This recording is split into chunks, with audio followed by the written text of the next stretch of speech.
Hi everybody! I thought I would hop on just to show you what I've been working on.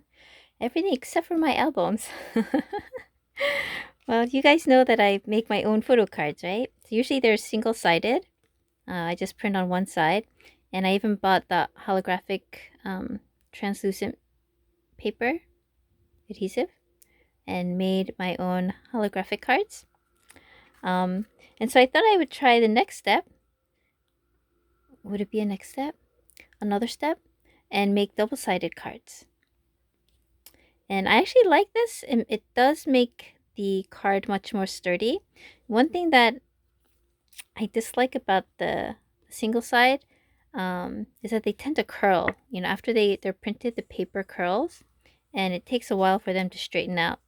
But if you make the double-sided card, it doesn't curl. It stays pretty straight, and I kind of like it. I like it that way better.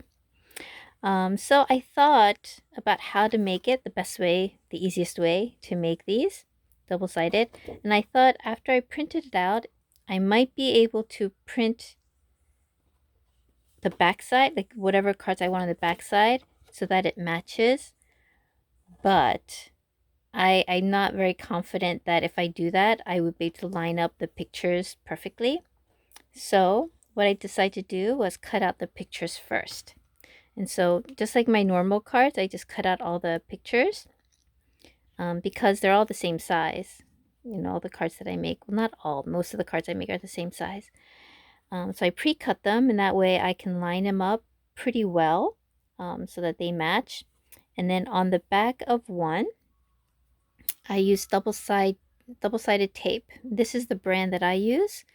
If you have another brand that you like to use, you can use whatever brand. When I put the tape on the back, I make it larger than the card because I want to make sure that it goes all the way up to the edge. And then I take a pair of scissors and just cut around the card to cut off the excess tape. And then to adhere them, this was my biggest fear. This tape is really, really strong. And so even if it just touches, it's almost permanent instantly. And so if I'm doing something and it kind of like shifts and it gets crooked or something, then there's no way to fix it. You know, I'm going to tear the card. So the method that I found that works best for me is leaving most of it covered and just uncovering a little bit. So here I go. I'm going to take the top off. Now normally I put the tape on vertically so that I can fold it on the top. And what I mean by that is like the top, I will usually just fold it like this, just leave a little bit at top. But I put this one on horizontally, so yeah, I'm gonna have to fold over this one. This is one long piece, but if you use shorter strips, I would put them vertically. Yeah, I would put them vertically so that you can just fold over the top of each. And then I place this on the part that's not sticky, that still has the backing. And to make sure that they're lined up, press the sides with your fingers and then press down on the table. This is the way that I find I can be most sure that they match. And then just press down the tops. You want to kind of make sure, let me see if I can get in the camera, that they're lined up pretty well.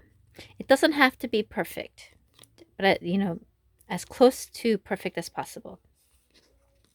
Then you take off the rest of the backing and you just slide it down. Now this one wasn't done that well, but that's okay. It's good actually. So if you can see, there's some white, right? There's a little bit of white. And that is because this card is overlapping. And that's okay because it's not a lot of card material. So you can just take your scissor and trim that side. Go right up against the top card and cut the bottom card. And again, it's just a little bit of card, so it's not going to make that much of a difference to the image on the other side. So this side was cut, and then when you look on the other card, you can't really tell that I cut anything. And so you're going to go around. Always have the top card be the shorter side and the bottom card be the one that's hanging over, because you can't see it the other way around. And so you only cut the bottom card. So you go around, just cut all of them. Then after you've done this, okay, you want to flip it over. So see, there's a little bit of the top card that had been hanging over. You can't see it when it's on the top, so you have to flip it over so that's on the bottom. Then you're going to just trim that off. Okay, I think I got everything. So then you have your double-sided card. And one of my concerns when I was making this is that I was afraid that you would be able to see that it was two cards adhered together, or that there would be some lifting or something going on the sides. But it turns out pretty well. Some of them, it was really weird. Some of the cards, because of the paper, when I cut it, they stuck so well together that you can't even tell that it was two separate cards. So yeah, I'm very happy with it. It's much more sturdy. It lays flat, and you have whoever it is you have on both sides, whatever you decide to do. But yeah, so I think I will be making more double-sided cards. Okay, anyway, that's it. Bye.